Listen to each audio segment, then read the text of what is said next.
YouTube is a fantastic resource for the miniature painting hobby, but sometimes I just don't want to stare at a screen. I just want to curl up with a good book. Because when I'm online, I probably start out looking for efficient ways to paint white armour, but then end up going down the rabbit hole of yoga videos for 3 hours. So let's have a look at some books, where your eyes will be on educational and informative words and pictures, not very tight sweatpants. In a bit though, because I need to finish this one.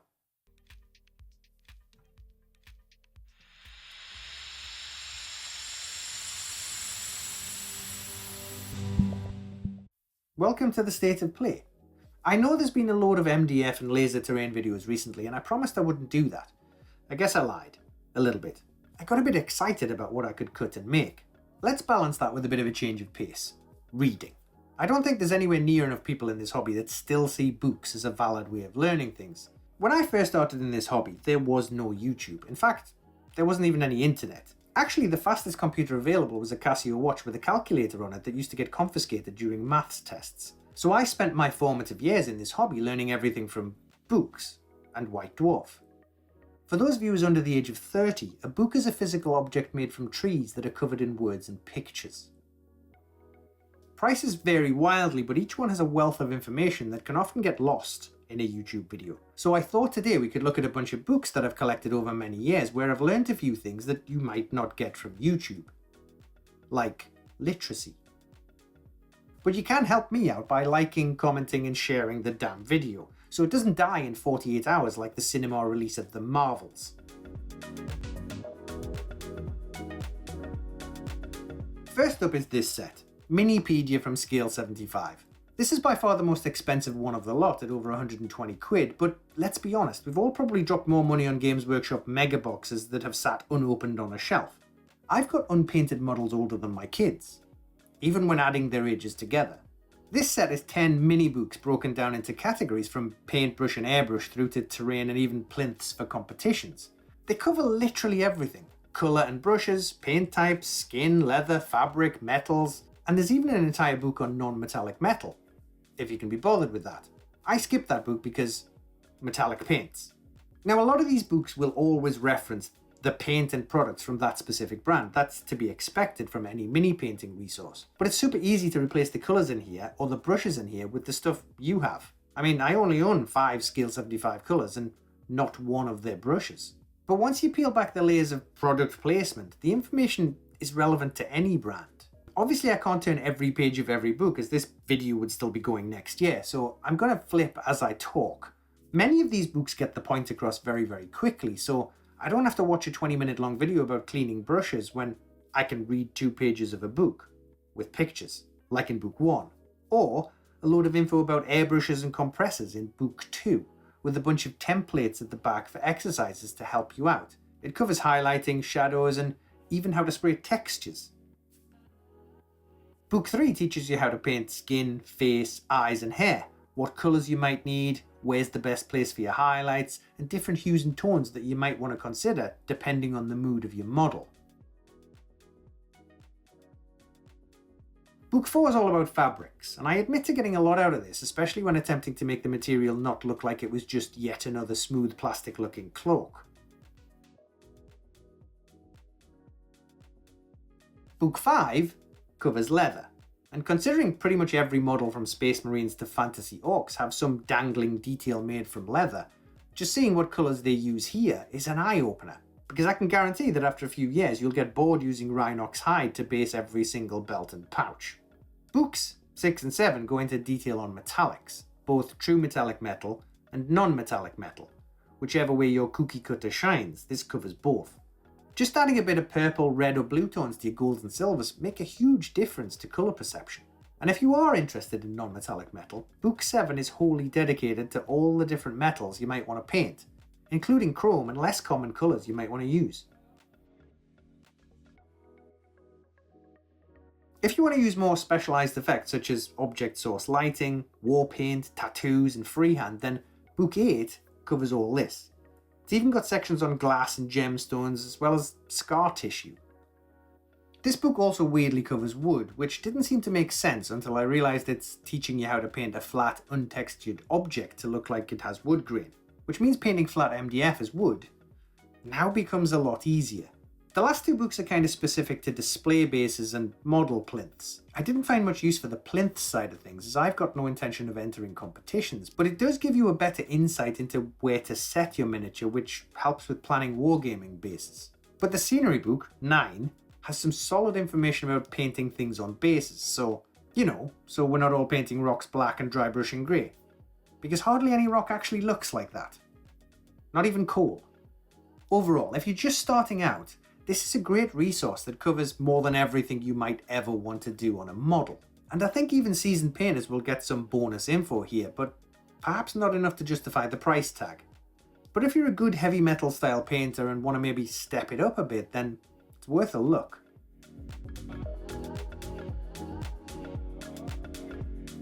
This set of books has a really wordy title, which I'm not even sure makes sense in English. Shouldn't it be Figure Modelling Techniques with no S? Well, apparently no, because these books form different sets. So there's also Encyclopedia of Armour and Encyclopedia of Aircraft, depending on what you're painting. Personally, I'd have just dropped the modelling techniques afterthought on the title, which would have made the front cover a bit tidier. Anyway, this set of books you can pick up separately, usually for around between £16 to £30 per book, so shop around. Most of these books show almost the exact same models painted in the previous set of books we just looked at, but this one's published by Ammo by MIG. I'm not really sure if Scale 75, Ammo and AK Interactive are all the same company, to be honest. Maybe someone can tell me in the comments, because I've searched and come up short. This set is split into 4 books, numbered 0 to 3. Yeah, someone thought it was a great idea to number the first one 0. The first one. Illiterate numbering aside, these 4 books cover pretty much every technique in the previous set, but it's much more mixed around. I'd argue that there's actually much more information in this set, but it's just harder to reference it. Leather, for example, is covered, but there's a bit in one book and a bigger section in another. These books lean more towards educating you by example rather than technique, but it does cover oils, has a lot more information regarding colour theory, and book 3 has better information about priming. The really good thing about this series is each book expands on the previous one, so you can actually just buy the first book, book 0. This pretty much covers everything, albeit in just enough detail to get your foot in the mini painting door. It's called a quick guide for painting, but the priming section alone covers cleaning, priming, pre-shading and lighting, with either a rattle can or an airbrush. And the painting reference has everything from layers to glazing through to masking with an airbrush and varnish. Book 1 goes into great lengths to cover lighting, whether it's zenithal priming or colouring models for object source lighting, even shadows and cast shadows. It delves into how light works with shapes and has a great section on colour theory. Now, it's not my favourite book on colour theory for miniatures. I'll get onto that one later. Book 2, which remember is actually the third book, is a lot more case study based. However, it does give a great introduction to using oils, if you fancy dabbling in the mystic art of art, and how to use them over acrylics as mixed media. This book even has a section on stippling with a brush or sponge. Book 3, the fourth book. Now, how can I describe this one? Book 3, I guess, is another version of the Scale 75 Minipedia, but all together in one volume. It's the thickest of all 4 books and acts like, well, a massive expansion to book 0. I mean, this one covers setting up your workspace, glues and cleaning, and even sculpting your own miniature from scratch. Being honest, these are a great set of resource books, but you don't actually need all 4. You can get away with book 0 for the getting started basics, or just book 3 for more in-depth info on the same topics, if you're comfortable using the tools. Book 1 serves as a great colour theory and shape reference, and book 2 gives case studies putting all this into practice. So get 1, get 2, or pick up all 4. It's worth noting that all these books focus on 75mm scale models, but the techniques are the same whether you're painting a historical Emperor Nero or a squig.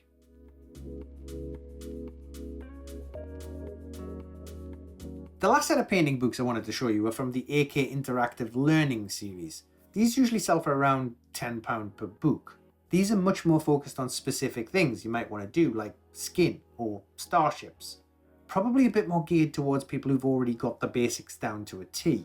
These books are usually case study led and detail very specific techniques you might want to try out to get the desired effect. You might want to create that bluing effect like the Predator, or maybe learn the best place to add highlights to paint a face.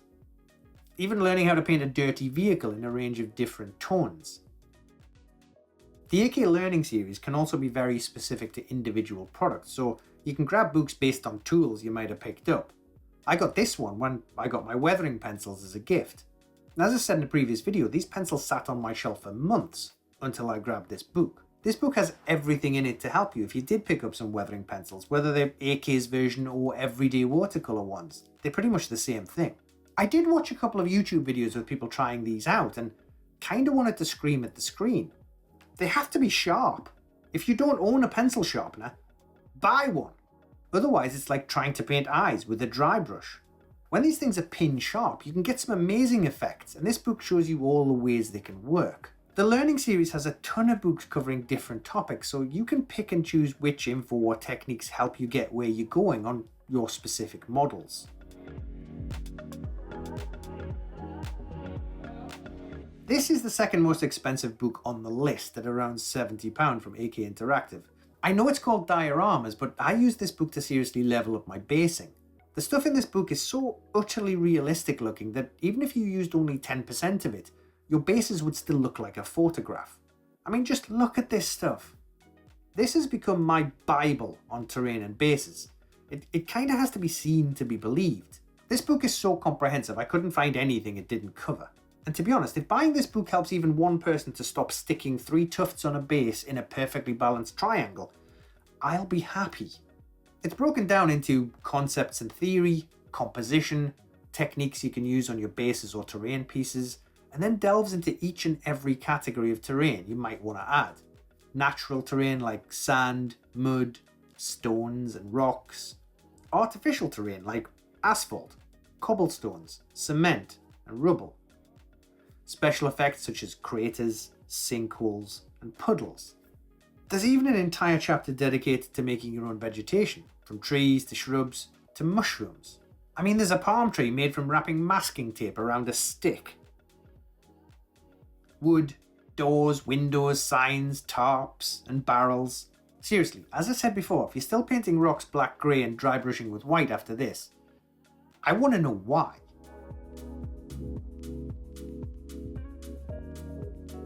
If you didn't want to fork out for a Bible, the other book I always refer back to is Terrain Essentials by Mel the Terrain Tutor. You probably know Mel as he's a fellow YouTuber who's been doing terrain for many years. Mel's book focuses on the ways most of us already use to make terrain for our gaming table. So think those things we make to plop on tables like rocky hills, trees and bushes and grasses and flocking. But it's much more than that. It's an excellent guide to getting what's in your head onto a tabletop. It takes you through all the tools and techniques you can use, the bits you might need, and the glues and sticky stuff that goes into making miniature terrain items. The entire first section of the book is dedicated to everything you may want to collect in your toolkit to make every type of terrain you can imagine. And none of this stuff is bank breaking. Well, individually anyway. If you bought it all at once, that's another story. And the entire book is filled with guided and practical examples you can follow to make everything from full table boards to small pieces. Rocks, bushes, trees, ruins and buildings. So if the first book was about making super realistic looking terrain, then this book is about making practical terrain that makes your gaming table look great. A lot of the stuff in the book is covered on Mel's YouTube channel in video form, but as I said at the beginning, flipping through a book is much quicker than searching for that very specific video that you might need. Especially now that YouTube search doesn't seem to want to show you what you actually searched for, just irrelevant shorts. I'm going to caveat the airbrush section by saying no book is really going to prepare you for the many frustrations that come with a metal tube that blows paint onto your model. Unlike a brush, which is elementary by comparison, an airbrush can sometimes leave you utterly confused why it's not doing the very thing it's literally designed to do. But it's a lot easier to pull out a book to help than go on a fruitless YouTube search to find an incredibly specific thing that then doesn't work anyway. The vast majority of airbrushing books for our hobby always focus on military models. I'm not really sure why that is. I've yet to find a really specific book about miniatures that doesn't already assume a level of knowledge with an airbrush. And if you're just starting out, those kind of books can be frustrating because your airbrush isn't doing the thing it says in the book, even if you copied the instructions to the letter. So, due to the process of elimination, these are the two books I always end up going back to, even though they're super focused on tanks and aircraft. Airbrushing for Scale Modelers is around £16 to £17 and takes you through everything. It starts with the one we all often overlook, choosing an airbrush. I mean, it's probably the most fundamental question, but if you bought an airbrush, did you actually decide it's what you really needed or what you wanted? Need and want aren't the same thing. I wanted a Harder and Steenbeck Infinity CR+, but for the kind of things I was doing regularly with it, I didn't need to spend that kind of money at all. This book is split into a red section, Learning the Tool, and a blue section, Individual Projects. The learning section goes through everything from pressure to thinning, spattering to distance from model, and the maintenance and common problems section has saved my bacon on many occasions, even though Reddit now seems to be the place to solve airbrushing questions, where you ask a question and get 50 completely different answers before it inevitably spirals downwards into random insults. The individual projects are very specific to tanks and aircraft, but if you can read between the panel lines, there's not really any difference between spraying a tank and spraying Lionel Johnson. And if you digested the learning sections well enough, you can master your paint brand and your airbrush. The projects have a relatively gentle learning curve, starting off easier with basic spraying and then get progressively more involved. Pre-shading, post-shading, different ways of masking, right up to large-scale figures. So this book will get you up to speed pretty quickly with the airbrush. For more advanced techniques, I grabbed a copy of Airbrushing and Weathering Techniques by Vallejo. Now, it does suffer from the same thing all these books do, which is focusing on their own products. But it isn't really a deal breaker because you just swap out their paint for your paint and use the info to learn how to thin and spray it. This isn't a book solely about airbrushing, it's more about weathering techniques. I actually picked it up when working on my ash wastes terrain as I wanted it to look like it had realistically been battered and damaged, so this book taught me how to do this. See? Books can be useful. Basically, the front half of the book is loaded with airbrushing information, and the rest of the book is packed full of techniques to weather models using all manner of tools. Airbrush, brush, sponge, toothpick. This book covers things like filters using washes mixed with retarder and flow improver, chipping medium, which was used on my ash waste kit, dust, dirt, mud, rain, rust, stains, streaks, oil, grease, pretty much everything you can do to make something look dirty. It also covers decals and varnishes, and has a great section on wet and water effects, so helps with bases as well as models. All in all, these two books, if used well, should turn you from an airbrush noob to a spray master relatively quickly. And if not, well, nothing can help you. Sorry. Now, someone bought me this book as a gift, and I'll be honest, I was a bit like, yeah, thanks. A book about colour. Great. Because my mildly know-it-all creative director side came out, and I thought, I've been a designer for over 30 years. What more could I possibly need to know about colour? The reason I grew to love this book is twofold. The initial section of the book dealing with colour theory is excellent, and it's very geared towards paint. Colour theory is great in principle, but we often forget to apply it to the medium we're using. You know, white paint makes things lighter, yes, but should we add white to every colour in order to do this? No is the answer. In fact, if anyone saw my ink mixing video, this is the book that helped me figure out what to add to what to get the range of colours I did. The second part, and what takes up 90% of the book itself, is a colour resource. This is fantastic, I really mean it. Every colour you might want to use has its own dedicated section, and each colour goes into detail on how to mix in other colours to lighten it or darken it. And to make it super useful, each colour has a table showing equivalent colours from other paint brands. The gradients at the bottom show exactly what will happen when you mix, and many of the colours have practical examples of how to apply this to models. Maybe you want to paint that white armour I mentioned in the intro. Well, now I've got options for mixing, so I can use pure white as the top highlight. Or you struggle with black and its highlights. There's 5 pages covering black. What about browns? Or reds? yellows, blues. Out of all the books here today, I can't stress enough how much extra this book taught me about mixing pigments. After my initial skepticism, I was really blown away by how simple and digestible this made paint colour. Okay. What colours to paint your model if you're not copying the box art or painting a specific Space Marine chapter is probably one of the most, indecisive parts of this hobby. You can second guess yourself for days before you settle on a scheme, and even then, you're never really fully convinced that you made the right decision. Picking colours is hard. In design, we have the 60-30-10 rule. I might go into this in more depth in a future video, but for now, I'll relate it to a book. It's basically the idea that 60% of your design should be one colour, the dominant colour. 30% should be another colour, the support colour, and 10% should be an accent colour. Space Marines are a great example of this in use. Greys, whites, browns and blacks can all be considered neutral colours, so can be used on all the little dangly model details. And yes, they can also be used within the 60-30-10 rule, if needed. Now, I've had this book since 2001. I picked it up for web colour design schemes back in the day, but quickly realised a book like this is a great resource for painting models, mainly because all the harmonies and schemes are already laid out for you. Yellows can become gold, blues can become silvers, and oranges can become coppers. So the easiest way to use a book like this is pick one colour, your 60% dominant colour, and then flip through until you find colours you like. This book is broken down into colours, which makes it even easier, so if your model was, say, mostly skin, you just flip through until you find the skin colour you wanted, and it'll give you what to use for your 30% and 10%. Now, this is totally oversimplified, but I'm sure you get the drift. Pick one colour, the book shows you the ones that will work with it. These books aren't about painting, terrain or colour. It's an idea I blatantly stole from Marco Frassoni.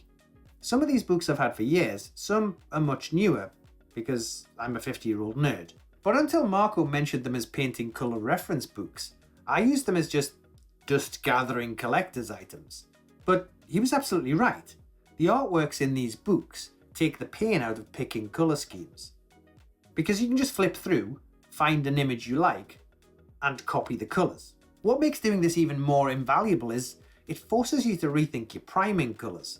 Black with a white zenithal isn't always going to get you further forward. Prime dark blue, dark green, purple, and work up from there.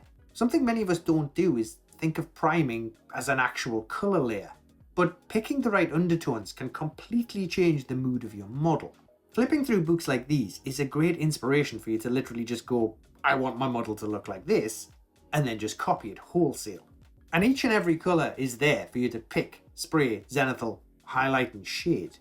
All these books I've showed you are just some of the books that I've picked up over the years, probably the ones I got the most out of. Now, I love watching YouTube videos about painting models, as I'm sure you do, but I can't help feeling I'm getting a little bit less out of them than I once did, so I try to look for different ways to improve, experimenting, testing new hobby products, and reading. The reason I decided to cover books today is hopefully it'll give you guys another option to get you out of the hamster wheel of just watching yet another Games Workshop recent release painting guide. I say that, but I'm going to watch them anyway, when I'm not watching yoga videos, of course. Read a book, try a new technique, even if it's only on one part of the model. I did say there'd be some honourable mentions, and that's where these two books come in. They're nice books to read, but the reason they didn't make the list is because they're oddly specific. I think only a few people will get much out of them. And if I'm being totally honest, some of the content is quite laughable. This is the colour theory section. Mixing blue and yellow makes green.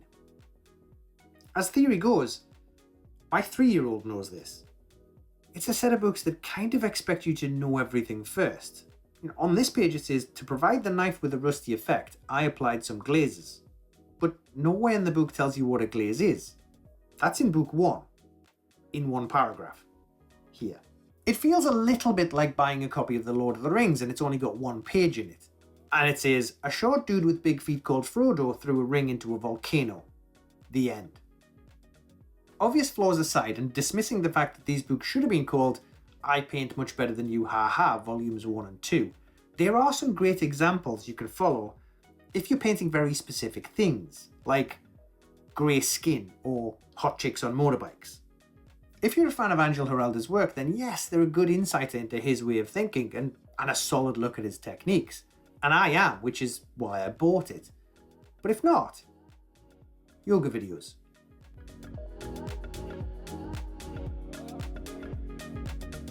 There is one book I'd like to show that ended up in the honourable mentions section, simply because it's part of a set of volumes about miniature painting art. These sets are books about the artist and are not miniature painting learning guides per se. However, Volume 5, The Art of Tommy Sewell, is very different to the other volumes. This one is actually a guide to painting minis. It covers everything from your essential tools to the mindset you should use when painting. It has some incredibly down-to-earth ways of teaching people about paint consistency, brush loading, and even shaping your brush. Base coating, shading, highlighting, dry brushing, and even different strokes when using a brush. In fact, for a book that's supposed to be about the painter's artworks, it's surprisingly a really great guide on how to paint models. Way more than half the book is taken up with teaching, and it's much less about look at me, I'm amazing and you're not, which a lot of these art books can suffer from. It's just a really well put together book that stands apart from the other volumes in the Art of series. These books are the ones I've collected, but there's many others out there, so feel free to add any into the comments. As usual, I'll put these books in the video description and might actually add an entire section to my website that deals specifically with books. It's here. If you wanted some good recommendations for hobby products to use after reading some of these books, do visit my website. The affiliate links help supplement that $30 from YouTube. Maybe when I grow up, I could become a real YouTube creator. To my patrons who make this channel possible, a big thank you, and I'll catch you guys after the school holidays, because it's that time of year. That's the state of play for today.